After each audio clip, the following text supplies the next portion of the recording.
Hey guys, Tron fan 20394 here, and it's Tron time for the channel.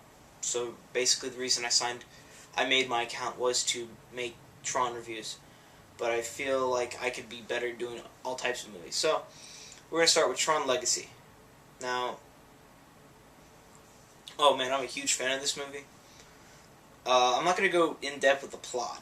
I'm gonna touch on everything. I'm not gonna it's gonna have some spoilers in it, so you never know. But I'll try to word it where it won't spoil anything. It'll just make you saying, "Oh, that's what he was talking about." So, if you haven't seen the movie, go see it anyway. But anyway, all right. First of all, the characters were brilliant. The characters I think were I was playing a game a couple years ago called Tron 2.0, and it carries basically the same um, storyline. And I was playing through it, and if you haven't played Tron 2.0, I'm going to fill you in because Alan Bradley's son Jet goes into the grid, and it's more of the grid like the first Tron movie. It's not like the new one, so. But I thought it was pretty good, and it had basically the same thing. Like Alan gets lost, he has to fight a bunch of programs. But anyway, I digress. We're talking about Tron Legacy. Anyway, characters were great. A couple things I would have wanted to see more of is development between the characters. Like if you could add 2-3 more scenes of them developing, because you still cared about them, but you didn't care as much. And I think that was okay. I think it was okay. I think they developed them enough where you would care about them. Michael Sheen playing a caster slash Zeus. Him playing that role was perfect because he's the only one who really could have pulled that off, I think. Because he was just having fun with it, and that's just awesome. Because how he handled it was pretty cool. So, I like that. Jeff Bridges using the dialogue from the '80s. Yeah, that was put in there, and that was pretty cool. Olivia Wilde's character, how she acts like a child because she doesn't really know anything. She really is just a child.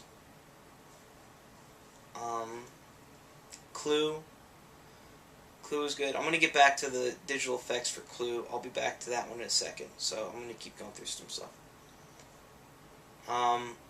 Plot was excellent. Plot, I think it was generic, but it had a twist on it where you could see things happening, but you just didn't expect some types of things to happen. If that makes sense, I don't know.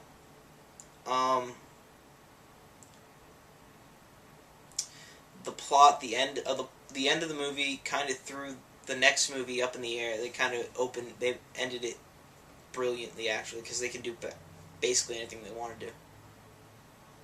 And I thought that was a good ending. Let's go to like visual effects and stunt works now. I mean, visual effects were like better than Avatar, I thought, and I'm not that big of a fan of Avatar. Sue me. But I mean, I saw Avatar for the first time. I liked it. Thought it was really cool. I thought the effects were awesome. I saw it like 2 more times when I got it on Blu-ray, and I was kind of bored. I mean, what are you gonna do? I saw Dances with Wolves. I'm like, hey, this is kind of like Avatar. Wait. But you figured it out. Anyway. Yeah, the visual effects were spectacular. It was something that, I don't know, it looked like this could be a video game. And I think that's what they were kind of going for. Like, this would make a pretty radical video game. And after watching it a few times, I have it on my computer and such. But after watching it, I don't know. I think what I saw in the movie, in the progression of the movie, I saw that it dazzled you with something different. First you had the Recognizer, then you had the Disc Battle, then you had the Light Cycle Battle, then you had the Light Cycle Escape, and then you had the Outlands Chase, and then you had the End of Line Club, and you had that battle, and you kept going and going and going, and it just kept, and it was nothing repeated, really. I mean, there was, and that's what I like about movies. I like movies that don't repeat, like Sucker Punch. Like I was saying, the fight scenes, they were different. Like every fight scene in that movie was different. But I mean, overall, Tron Legacy was probably the best visual effects films of 2010. I know we're in April, and I know I should have been reviewing this back then, but I couldn't, so I'm doing it now. But I mean, it was the best visual effects film that year. I'm not gonna, if anyone says otherwise, okay. But in my mind, Legacy was perfect, visual effects wise. Now, I'm going to go talk about Clue. Clue, the Jeff Bridges de-aging process was a great revolutionary idea. There were some scenes where it didn't look good, though. There was a couple scenes, like, I